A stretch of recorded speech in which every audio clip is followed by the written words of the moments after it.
మనిషికి బదులు గొర్రె ఎట్ట జరిపోయింది? జస్ట్ అలవాటు, వేరే మార్గం లేదు. సో దేవుడు ఆది నుండి వేసిన మార్గం ఒక్కటే, పాప పరిహారార్థమైన బలి. ఆ బలి ఎవరిలో జరిగింది? యేసుక్రీస్తులో జరిగింది. కాబట్టి యేసు ప్రభు తన గూర్చి తాను ఏం చెప్పుకున్నాడు చూడండి, యోహాను 14:6 చూడు. యేసు, నేనే మార్గమును సత్యమును జీవమును, నా ద్వారానే తప్ప ఎవడును తండ్రి యొద్దకు రాడు. అది లెక్క. స్తోత్రం, హల్లెలూయా. ఆఖరికి యేసయ్యను కన్నా మరియమ్మ కూడా యేసు లేకుండా రాదు. మైండ్ ఉన్నోడికి అర్థమైంది ఈ మాట. దేవునికి స్తోత్రం. యేసయ్యను కన్నా మరియమ్మ కూడా ఆదాము సంబంధిత రక్తము కలిగినదే. ఆమె కూడా మరణము చేత బంధించబడినదే. మరణము చేత బంధింపబడకుండా మరణపు గుండెను చీల్చుకొని బయటికి వచ్చిన వాడు ఏకైక వ్యక్తి ప్రభు అయిన యేసుక్రీస్తు.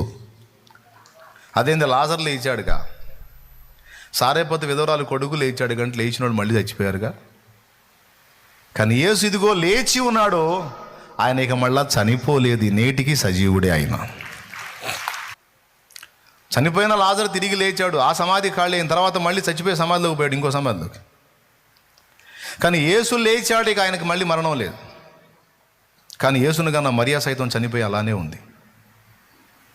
ఆఖరికి యేసును జన్మనిచ్చిన మరియతో సహా, ఆదాముతో సహా, అంటే మొదటి మానవుడి దగ్గర నుంచి చివరి మానవుడి వరకు ఎవడైనా తండ్రి యొద్దకు చేరాలి అంటే యేసు ద్వారా మాత్రమే చేరాలి. ఇక వేరే మార్గం లేదు. ఇది సత్యం. దేవుడు వేసిన మార్గాన్ని చెరిపేసుకుని ఎట్లా తయారయ్యారో తెలుసా? రకరకాల బొమ్మలు చేసుకొని వాటికి తమ పిల్లల్ని సైతం బలియటం మొదలుపెట్టారు. తమ కడుపును పుట్టిన పిల్లల్ని బలియటం మొదలుపెట్టారు. వికృతమైన చేష్టలకు మొదలుపెట్టారు. పశువులను, పక్షాదులను, జంతువులను మొక్కటం మొదలుపెట్టారు. ఇలా చేస్తే పాపం పోయింది, అలా చేస్తే పాపం పోయింది, ఇలానే చేయాలా, అలానే చేయాలా, దేవుడు చూపిన ఆ మార్గంలోనే నడవాలా, నాకు ఇష్టం వచ్చిన మార్గంలో నేను నడుస్తానని కయీను నడిచినట్టుగా తప్పు త్రోవను వాళ్ళు ఇష్టం వచ్చినా నడిచారు. అయితే దేవుడు ఇదంతా చూశాడు.